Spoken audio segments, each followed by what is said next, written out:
I will try not to disappoint. We're going to do the super secret sauce. I did realize afterwards that I totally picked the wrong title. Not that this title is wrong, but it's just to, get everybody here. So what we're going to do today should have been called Weaponizing Your Endpoints, because that's what we're going to talk about today. So first off, though, I want to, let's see if I'm getting range problems here. There we go. So first, I really want to put a shout out to our BSidesAugusta conference folks, the volunteers, the organizers. If you don't know how much effort goes into pulling one of these things together, over 1,000 people register, and it's truly a labor of love. And I go to a lot of conferences. I do a fair amount of speaking, et cetera, and truly this is one of my favorite conferences every year. It just consists of quality, et cetera. Don't hesitate to stop speakers, organizers, because they're literally doing this because they love doing this. So, how many have heard of Defender's Dilemma? Pretty common nowadays, right? How many see with the defender? Okay, we got a couple, 3. Okay, so the idea with the Defender's Dilemma, on the surface, it makes a ton of sense, right? Breaches are inevitable because I'm not control red team today because one of my folks are in the audience, and the last time I did that, I got pulled and beat up for a good year. So, I do learn things. Probably my single biggest distinction in my career is that my career is longer than most of my team members' lives, but that's what makes it interesting, right? So makes sense on the surface. Defender's Dilemma. I'm a blue person. I've got to defend. I got to always get it right. It does, but I would posit to you that we have allowed some vendors to take the narrative away from us. This is our space as practitioners, and we need to make sure we keep, and this is not a rant on vendors, there's a lot of fantastic vendors out there, but in their trying to distinguish themselves from the noise, they kind of, AI all the things. Some guy reached out on me, LinkedIn, last week, and he said, hey, we've got this cool AI-based, blah, blah, blah, blah, blah. And, I was just trying to be polite. No thanks, not interested. And his response was, well, then how in the world are you defending against all of the cyber criminals using AI-based attacks? That's not actually a thing. So we're good. We're good. But we need to be, my point here is we really need to be conscious of terms like breaches. Because let's look at an attack life cycle. Okay? So this is called, choose your MITRE ATT&CK framework, whichever it is, but there's a sequence of things that has to occur in order for the bad guys to hurt us, okay? And whether you use this model or another really isn't critical, except that when key things happen, right? So first off, there's a foothold, right? It's Monday morning, blood level in my caffeine system is a little too high, and I get the fish, and I click on it, right? And now I've got a remote access Trojan running in my lab. I would suggest we don't have a breach yet. We like to call that, in my shop, a prevention failure. Because we paid for a whole bunch of this technology that the vendors all said was going to stop all of that from happening. We all know they don't stop all of it. They do a good job of reducing a ton of it, but some gets through, right?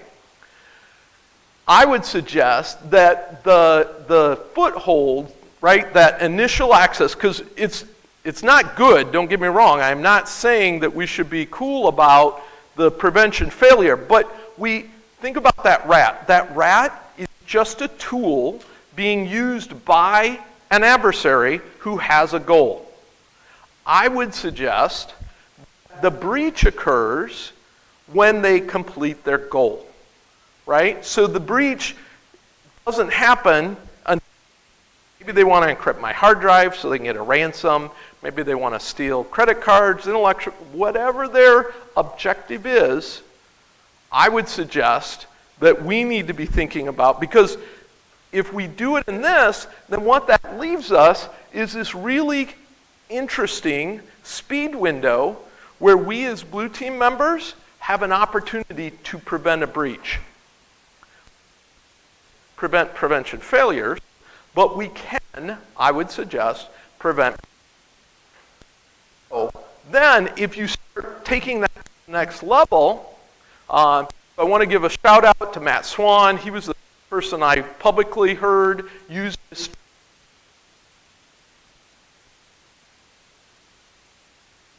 can be doing is using our against the bad guys. Instead of just relying on the tools, as I walk through showing stuff today, I'm intentionally just using scripts, because if you're in a large enterprise, maybe you've got SCCM, Titanium, something like that, you can do the stuff I'm going to do a lot easier. But what I love about some of the techniques we're going to discuss this afternoon is even if you're a small shop, you can leverage these techniques. They cost nothing but a little blood and okay? And the goal here is to build a detection grid, call it a minefield, detection minefield, that is so comprehensive in our organization that the attackers don't know how to navigate it, bumping into one of our detection points. And this is why this is so important, because I just, the defender, criminal to bump into one of them, and now our rating condition is off, right? I got to know they're in the environment. If I don't know they're here, can't go get rid of them. But if we optimize for speed and we so a lot about, okay, how do we detect all the things? I'm a long proponent of the honeypot method. And what we're going to do is use a variation of that. Specifically, what I'm hoping to show you today is a technique where you can take your environment, right? So this is endpoints, some of these may be servers, laptops, doesn't matter. And how do we turn this into that landmine so that the attacker doesn't have a way to weave without bumping into one of our detection triggers, so that we can know they're in the environment and go get rid of them before they complete their objective and we breach. Making sense so far?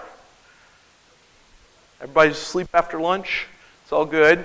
So, how do we go about doing that? Well, I'm a big fan of the MITRE ATT&CK framework. Choose the methodology.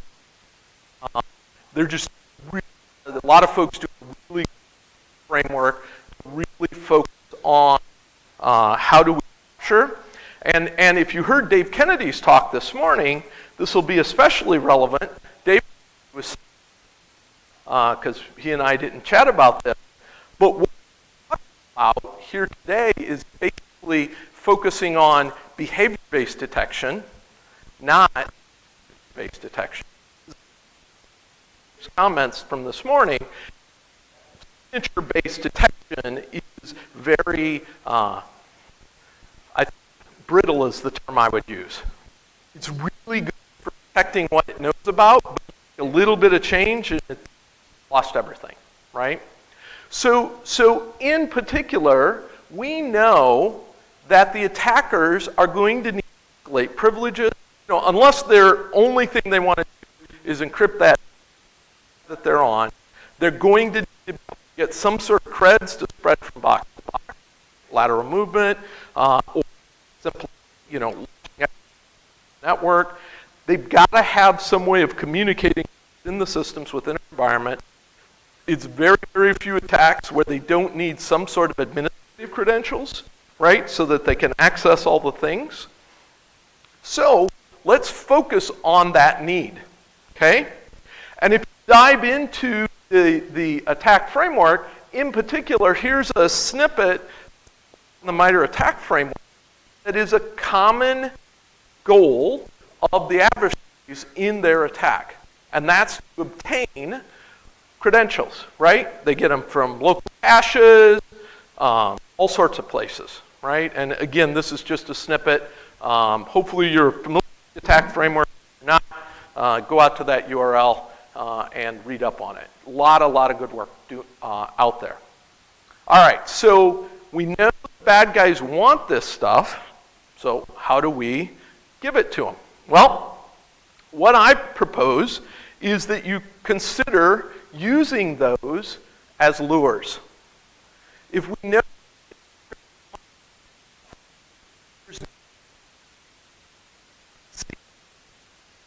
with the stuff in a way that looks attractive, all we need them to do is stumble into one of these and we're off to the races, right? So how do we then go about weaponizing our enemies? I'm actually going to come to the step because after I talk through, but first, we want to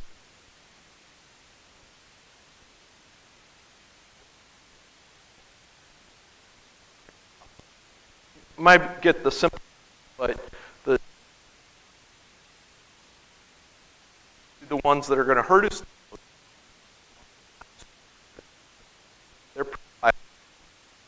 We'll talk as we build them, and I think then we'll circle back on that.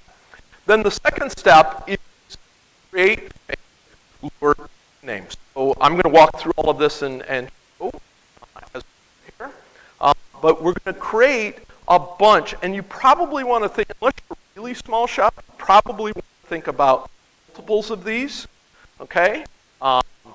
Again, as we talk about the maximum realness, we talk about the caveats there that I've run into as we're log in locally on our endpoints with the accounts that are cached locally, okay? But there's where most of the adversaries will be looking at. We're going to go through all these steps here. We also probably add some local cache credentials to strengthen them. I'll talk about why in just a minute on that. And then we're going to want to change the allure account. What I found in my research is we can't disable them. Ideally, I'd prefer to disable the accounts. The problem is you saw alerting, and I'll show this through specific lure accounts unless those accounts are actually live. So what I'll do here is, as an example, I'm just going to generate a random 50-character password and change the password to that, right? Make it essentially impossible to log in as actually. And then last but not least, of course, we want some alerting. So we know that my earlier scenario where my blood level's too high in the caffeine system, I've now got that app running on my laptop.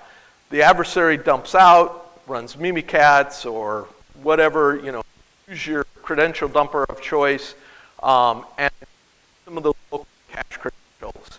The beauty of this is that individual, if we've created these accounts properly, has no way to know which are real and which aren't, right? Until they try them, which is entirely the point, right?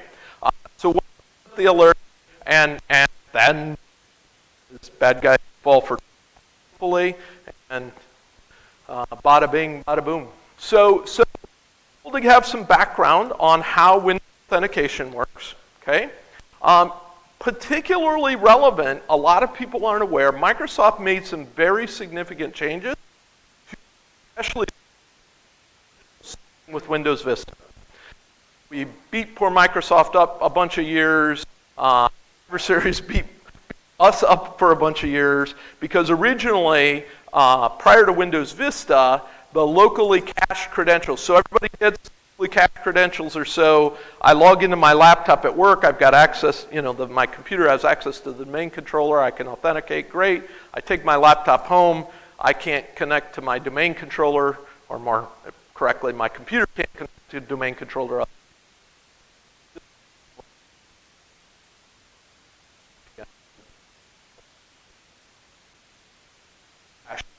Originally, prior to Vista, so essentially when your Windows was installed, a unique key was generated for your computer and your computer only, stored securely in the registry. That key was used to decrypt the contents of the cache. Of course, the algorithm got out, so bad guys could decrypt them. Nowadays, with algorithm is MSDCCB2, your credentials are hashed and then encrypted with that. It is a super strong. It's not beyond crackable, but unless you happen to be working for a nation state, probably not crackable. It's crackable, but we'll talk about ways to deal with that in just a minute. So that's why the credential process works that way and how that goes. And in particular, there's a couple tidbits I want to call out that are really useful for us. So what is this? So this is just further document at that URL right there. Okay. And all these slides are, by the way, up on my GitHub. I'll have a link to it at the end of the deck. So these are the 5 things that cause credentials to be cached locally on your Windows box. So you RDP, ask, so on and so forth. Well, so from our perspective, probably the best ways for us to do it, so we could RDP, but I don't know about your environment, I have a couple 100,000 endpoints. RDPing to them seems like probably, if I want to, right? Other mechanisms. Running a scheduled task is a technique that works extremely well, right? So you can PSExec to schedule a task on the remote computer, or you can use Task Scheduler directly with some scripting. As soon as that task runs under the fake Lure account that you've created, then it will be cached locally. Today, however, we're going to use the run as, which I found is kind of the simplest of these techniques in order to get us what we want. The other thing I want to call out, which is relevant later, but useful data, is this piece. Other credentials cached and stored on your computer. Again, a lot of folks haven't done the homework to realize there's a ton of things that Windows potentially stores. And by the way, these techniques work on specifics are just slightly different, right? But the same principles apply. Those are useful, as you'll see as we get just a little bit further. So enough of me blathering. Let's go. So what I'm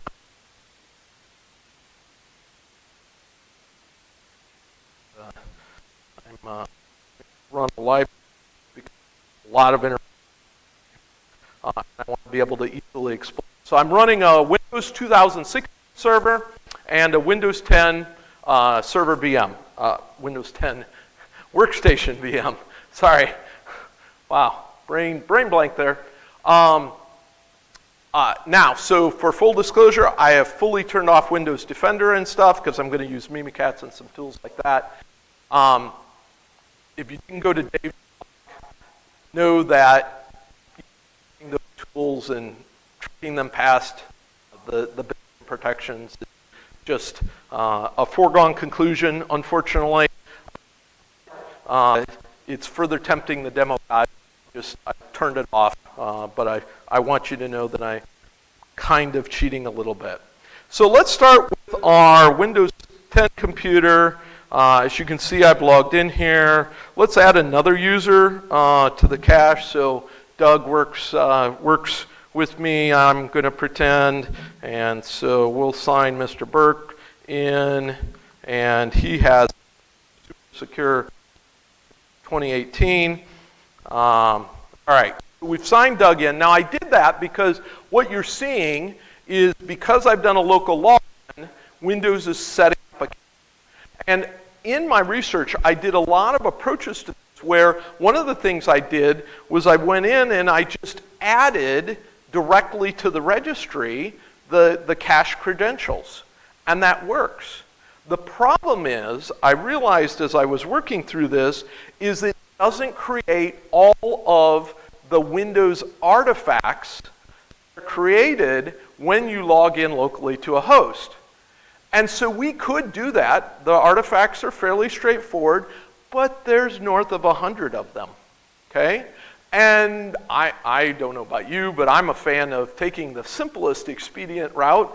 So, ergo, this is why I'm logging in locally, or in this case, using a script technique to log in locally.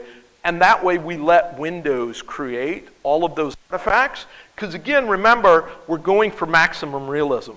I don't want to tip off the adversary that my lure accounts that I'm going to add into this system are not actually me. So I signed in as Doug just to show you that, you know, that's what this is the effect we're trying to achieve, is what I'm not very well trying to say. All right, so let me sign back out as Doug, sign back in as myself, Tim C, and as you can see, I have an equally secure password as Mr. Burke's. Funny old Doug, because he's a good guy. All right, so signed into Windows 10. So let's look around a little bit so that we can understand what some of this stuff looks like that we've got to deal with. All right, so yep, I'm going to fire up a admin console here. I'm going to switch over to my conveniently installed Mimikatz and run that. Of course, we've got to turn on our debug mode. Oh, there I go. Sorry, lost sight there. All right, so we've got debug mode turned on. So let's look at a few of these credentials, right? So first of all, let's validate who I am. So you can see I've got Tim C, right? Oh, so I'm going to need a little higher privileges here. Oops. Let's try token : elevate. There we go. All right, now I've got a system token. So this, in turn, of course, gives me the ability to do things like an LSA dump. LSA, so LSA dump of my LSA is just my local accounts. So these are not the domain accounts that this machine is joined to, just the local accounts in the system. What often our adversaries are interested in is our cached accounts. Notice I've got two locally cached accounts at this point. So I've got Doug account, because I just signed in with that, and of course my C account that I'm currently logged in with. Also of interest, based upon the attack list and a bunch of time working with the adversary, we've got a whole bunch of secrets installed in here. Okay. One thing that's probably worth pointing out, actually, lest I forget, I mentioned the MS-DCCB2 algorithm. I showed the passwords not to actually intend to poke fun at Doug, but because I wanted to show that those passwords are the same password.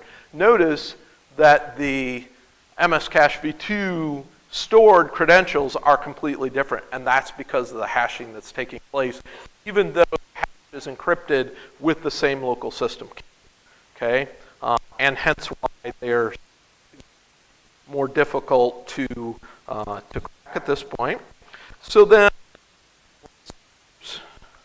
LSA dump, colon, trust, firm. Yep, we're joined to the PwnCorp domain because, of course, why wouldn't you name your company PwnCorp, especially if you're going to do demos. All right, so now I switch to the Active Directory server. So step one is we'll plan out our accounts. So this is where we want to think.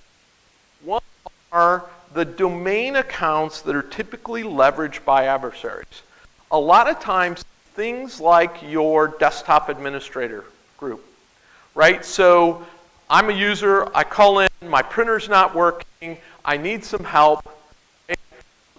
The desktop support folks who have a domain account RDP to my machine so they can fix my printer problem. Because they've RDP'd, it got cached locally. Often, that is the type of accounts that are used by the adversary. So what we're going to want to do is use things that are here on Active Directory, and there we go. My click is not Active Directory, users and groups. You can see in running through some of this, set up earlier a desktop admin. So let's use so simple here. We're going to create a new user. And we'll call him Bob. No, let's call him Phil. We all know how good Phil is for supporting people. And his desktop user ID, we're going to call desktop admin 02. Okay? So we're just like we'd create any other account. I'm going to uncheck the user must change and then give it a password. So I'm going to go password P 2018. Again, nothing overly complicated. You probably want to think about using something even realistic for this, only because if you've got an adversary who is capable of cracking some of these hashes, just want to be safe, right? So relatively, I'm sure at your companies, your bad passwords like 2018 bang bang, you know, they would never do that.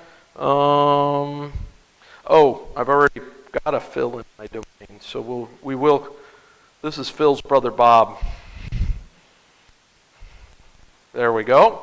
And of course, we've now created this account, right? So our Bob Plantamira, we want to go out now in properties because, of course, what we want to do is add privileges. Oh, that's because I had two clicked. I'm wondering why I'm getting that. Limited. So we want him to be a member of our domain admins. This doesn't necessarily mean be your domain admin. Again, pick something appropriate. If you've got support folks in your organization, you might want to do something like that. Maybe you've got some mid-level. It's a good idea to, you know, again, go out, look at your actual population pool, pick something appropriate. So now we've got a Bob Plantamira user in our system, right? And his account name is desktop admin 02, okay? So then step 3 on the systems. And so, I think I'm running as admin, but just to be safe, open up an administrator command prompt. So now I'm on the system, and just so you don't have to see me painfully type, lost. Yay! Luckily, I have backup. All right. So what I'm going to do, let me paste this in here and make this a little bigger so you guys can see it. Where's my font? So what am I going to do here? I'm going to run a PSExec against my workstation. So again, this is my main controller, right? Authenticating as this new account that I created, right? So let's make sure we get our name correct. So open up our properties. So this one I call Desktop Admin 02. And of course, what we're going to want to do is plan this all out appropriately, okay? And then I'm going to do a run as, and just because Windows has gotten pretty finicky in Windows 10 and some of the later controls about tightening up around, I'm going to do a run as, but I'm just going to copy the run as over, and I'm going to, again, authenticate. Remember on my earlier list, run as is one of the ways to cache a local user. The PSExec authentication to the workstation won't cause that user ID and password to be cached locally. The run as, however, will. So we use the PSExec to do this, and of course the beauty of this is we can do this across a bunch of systems and do it effectively. There are other techniques if you vendors out there that are starting to offer solutions for doing some of these techniques in their products. What you'll find is a lot of them are doing using an agent on the system and doing an inject into LSASS. So when I log in on Windows, another place it gets cached is in the LSASS memory space. Okay? And so a lot of the vendors are injecting it into that. The problem with that, from my perspective, is twofold. One, it doesn't survive a reboot, which is why they're doing it with a local agent. And I don't know about you, but my systems folks are really tired of new additional agents on my endpoints. So better to not have to do that. And secondly, it doesn't create all the artifacts either. So if I'm a relatively smart adversary, then I'm going to not just pull those credentials out of the LSASS cache, I'm also going to go, hey, are these credentials locally cached on the system? And if not, then we might have a problem. So I'm PSExecing run as on that local system using this new account that we created, okay? And if we pop over to this system, let's just dump out of Mimikatz and look in our users directory, we should see, voila, a desktop admin 02 pop up. So what we've done is, via a script, or just a single command in this case, but easily scriptable, is created that locally logged in user in a very realistic way. That's now going to show up in all of the traces. So if I go back to my Mimikatz and again run that, privilege, bug,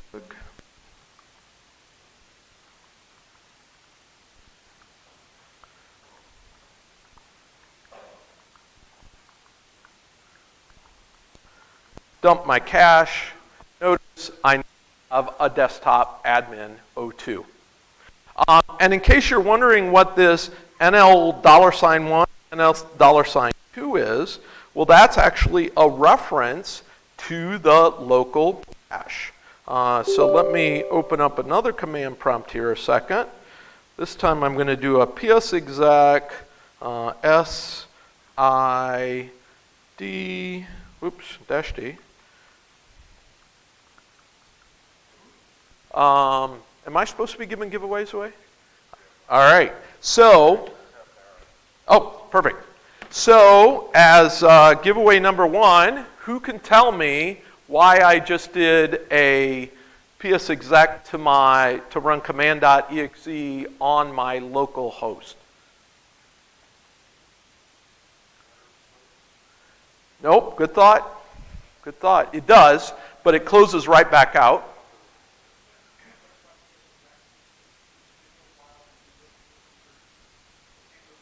It does, but it deletes it as soon as it's done running. Great thought. Yeah? No? Great thoughts. Little trick some of the attackers use. Yeah? No? I elevated myself. Exactly.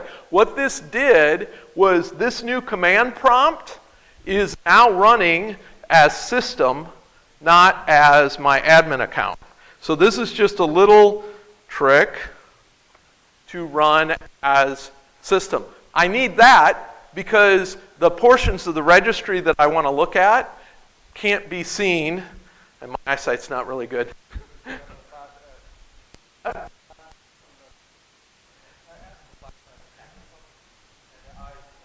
Yes. So, and there's other ways to achieve this, just to be clear. But the reason why I wanted to do this is because part of this journey, because my goal here is not to give you a comprehensive way of accomplishing this. What I'm trying to do is kind of bring you up to speed on some of the possibilities, right? Because this is something you really want to customize for your environment. So this is the cache. It's stored under HKey local machine security cache. By default, Windows caches 10 entries. And it's just a first in, first out buffer. So if I have 11th person log in, whoever is the oldest last logged in just gets dumped out and it gets replaced. So that NL $1 through 3, you can see literally the cache of those, and notice all of the other entries of the 10 are empty. It's pretty common to reduce the number of cached entries in your environment. Typically, however, you can't turn this completely off, because if you turn it off, the problem you've got is user goes home and can't log into their machine. And we want people to work at night too, not just during the day, right? So everybody with me so far still? So what we've done, we did a user in the domain. We used the psexec with a run as, so that it caused it to be cached locally on my Windows machine. Now what we want to do is make sure that the adversaries can't use it. So, I've just got a little simple password tool. So I randomly generated a 50-character password, and of course want to toggle back to my domain controller and change password now so that that password is no longer valid, right? So I reset password, and I can paste in that 50-character password that frankly I'm not even going to keep track of, and now it's been changed. So just to be safe, in case it actually gets them, we want to make sure they cannot. That's a big, is a little bit of residual danger here. But once we do, these accounts are not touched. It's got a huge password, throw it away, and make sure your AD folks are in. Obviously, they could change it, but your AD folks already have domain access, so that's not a risk from that perspective.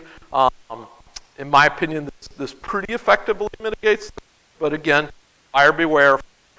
So what have we done here? So you've that password. Now the word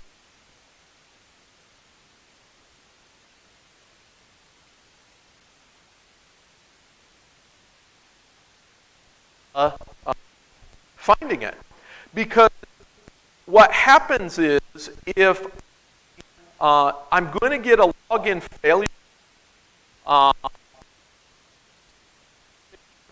ID for sure off the top of my head.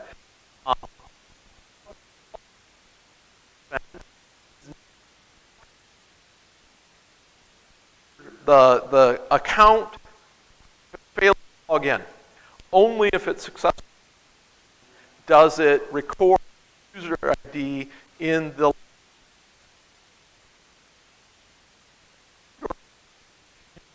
logins.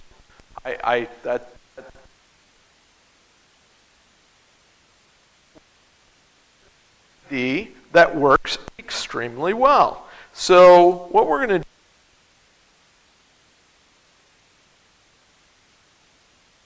do here.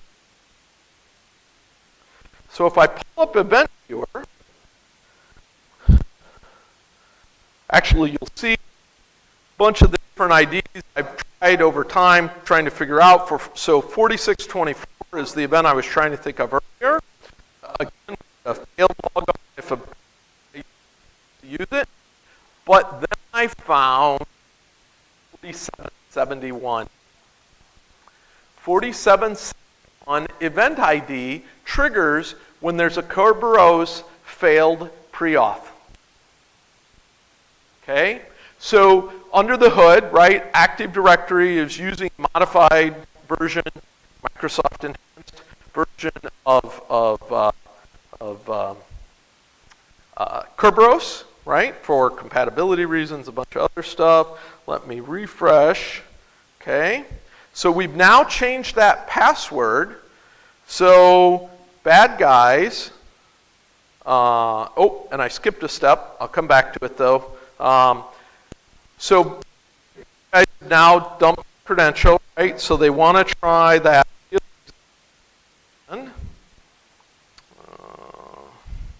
I have it in one of my command windows here somewhere.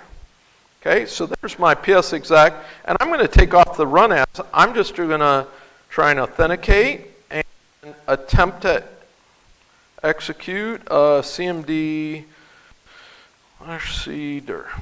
Okay, so I'm just going to execute the same PSExec, but of course I'm using, and notice I got an access denied. That's what we're trying to do, right? In this scenario, I'm the adversary. I've scraped those credentials. I'm now trying to authenticate using, because, oh, it's a domain account. This is fantastic. I'm going to be able to use this to move around in the environment. If we trigger over here, what we'll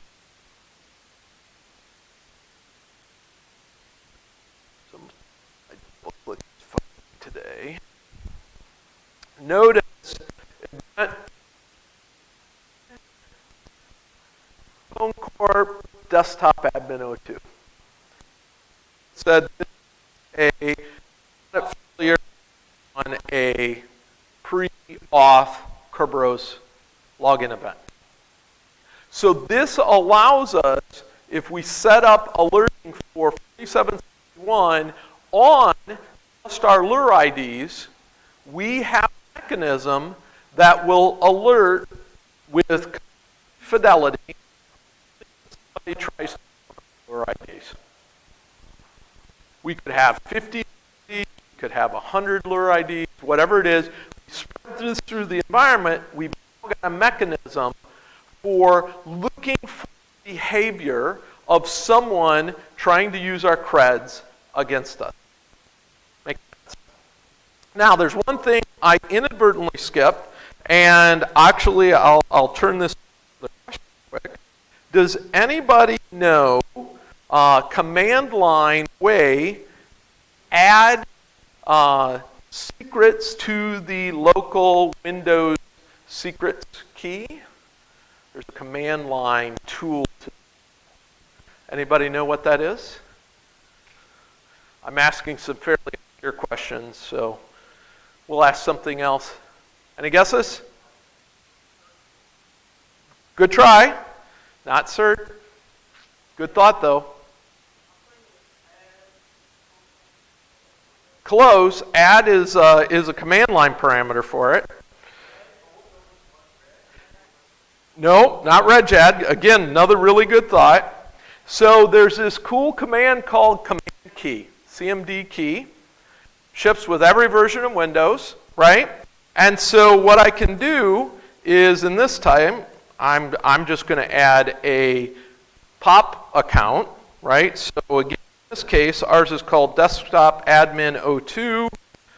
I just picked Hotmail for this case, right? We could do it with anything, right? But the key here is when I run this command on a system, what it did was it stored that credential, that username and password, in our local secrets. So if I go over again to Mimikatz, now I'm doing this because of the difficulty in cracking MSVC2, right?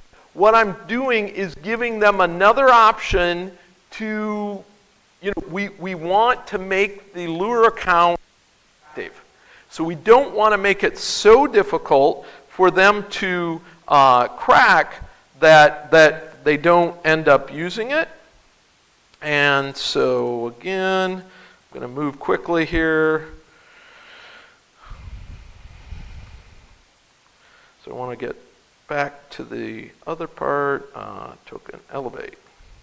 Brain blank there. And so this time I'm going to run sec URL SA, which is to dump the local secrets, log on, underscore passwords.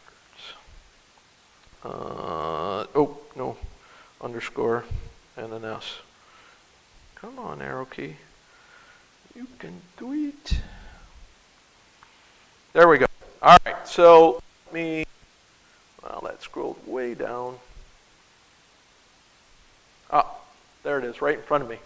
Notice that is stored in a reversible format, so Mimikatz can extract it, no problem, and a whole bunch of other tools, not just Mimikatz. Okay, so what have we done here?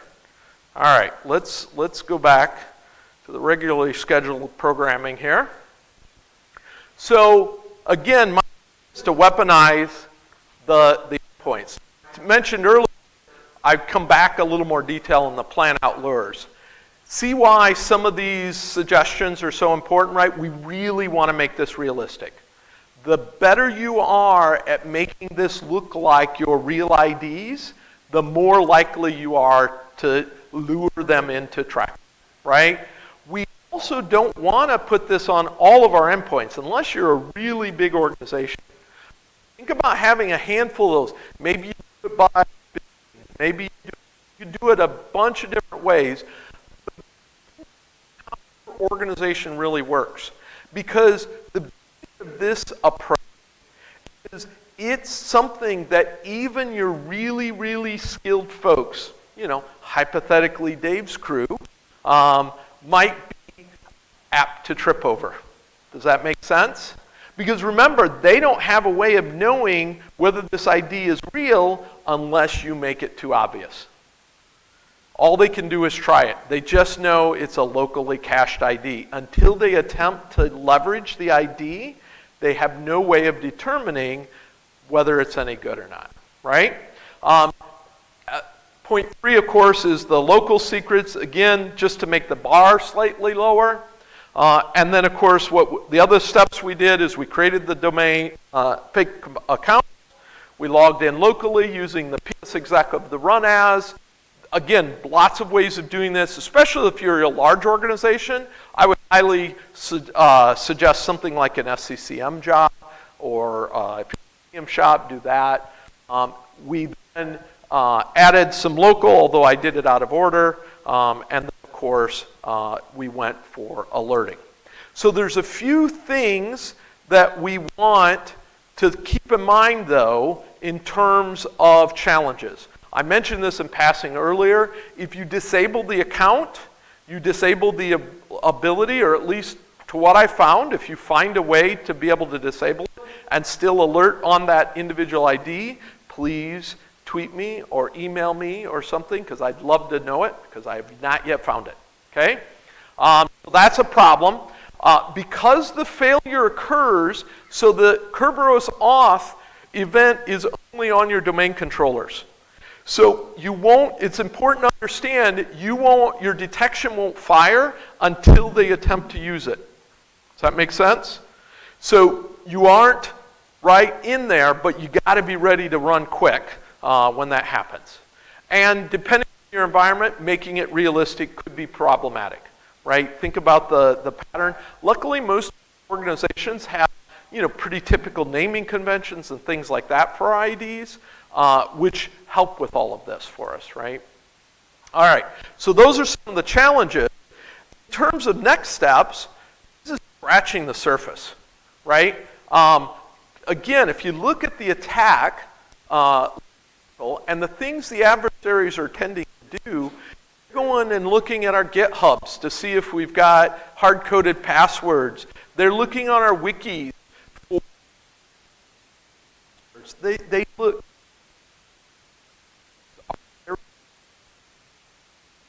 Understanding where our users tend to store their sensitive data in a way that is accessible, right? And so, again, use this against them, right? We can create things in those only in our detection grid, right? And of course, as I mentioned, there's lots of other things. You know, I would even suggest thinking about partnering with your build team and making it part of building the systems, right? As part of it, they often have to build all of this out anyway. Why not bake some of this stuff in there? Okay? So we'll move to questions. Contact info is there. If anybody wants to contact me, please, that's on the hub link. Feel free. And really what I'm hoping, I'm not trying to suggest that this is the end. I'm trying to suggest the beginning.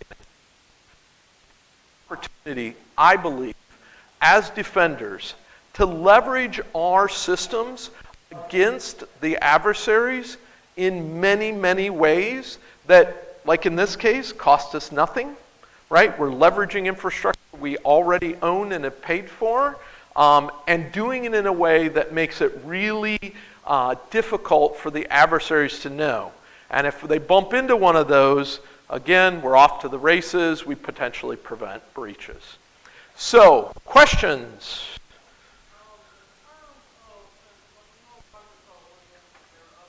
Yeah.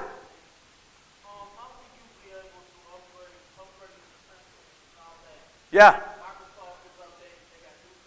Yeah.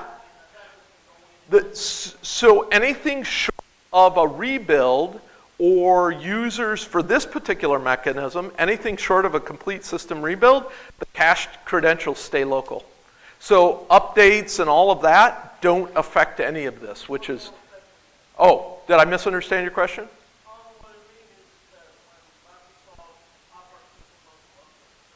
Yeah. Oh, sure. Yeah, yeah.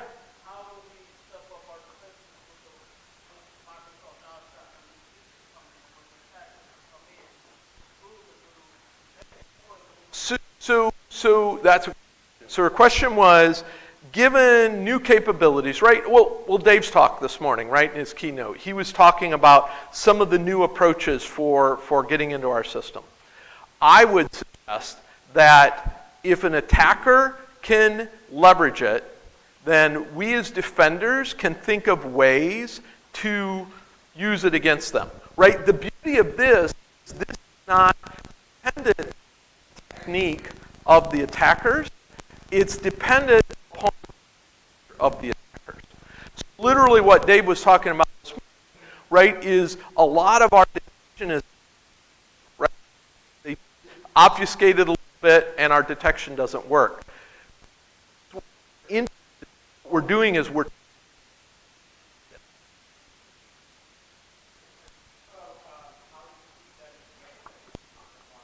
yeah. Yeah. Yeah, absolutely. I actually did quite a bit of work. I realized how difficult the cat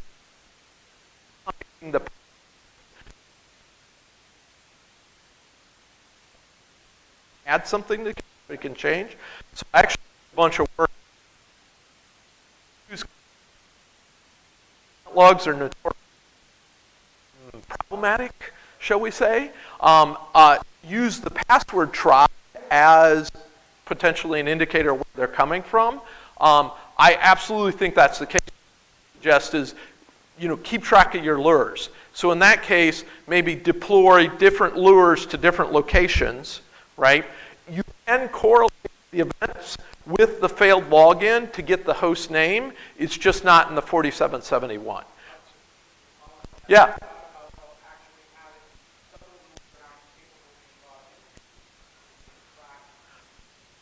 You could, yeah. So his comment was, could we keep some of them? Yeah, absolutely. That feels a little more dangerous for me. If my ops are really quick and I'm confident that I can be on them really quick, then what you're doing is you're turning your systems into full honeypot. In my case, I'm using some of the techniques of deception, but for just an alert mechanism, a detection mechanism. If I was going that way, I probably personally would leverage some sort of honeypot environment so that they're contained within that rather than operating my own systems. But if you're really confident in your team, sure, go for it. Did I see a question over here? Yes?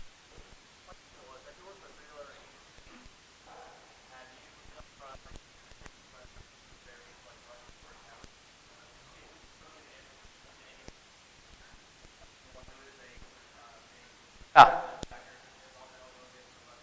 Right.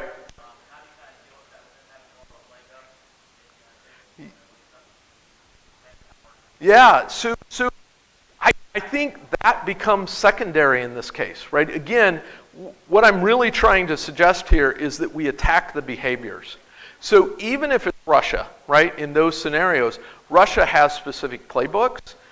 They still need to obtain credentials. They can't magically have system to system. Now, certainly they can use exploits as part of that. This is by no means am I suggesting you should run this alone. I'm conceding this is an idea and an approach for leveraging points in the adversaries that most of us have. Does that make sense? So it's certainly not going to solve that problem, but I would suggest it's just with it. Right. I think we are completely out of time, and I forgot to ask the last two questions. So can we pass them on to the next person? Ask a question? All right, ask a question. What was Doug Burke's password when I signed in? I saw that hand first. You in the purple shirt. Correct. Password 2018. Because Doug picks really good passwords, just like me. All right. One more question. I need a question. I already asked the command key. Oh, so we used run as. What's one of the other techniques for causing credentials to be cached locally on a host? I saw that first. Scheduled tasks, that's right. Excellent. Well, thanks everybody for coming. And have a great rest of the day.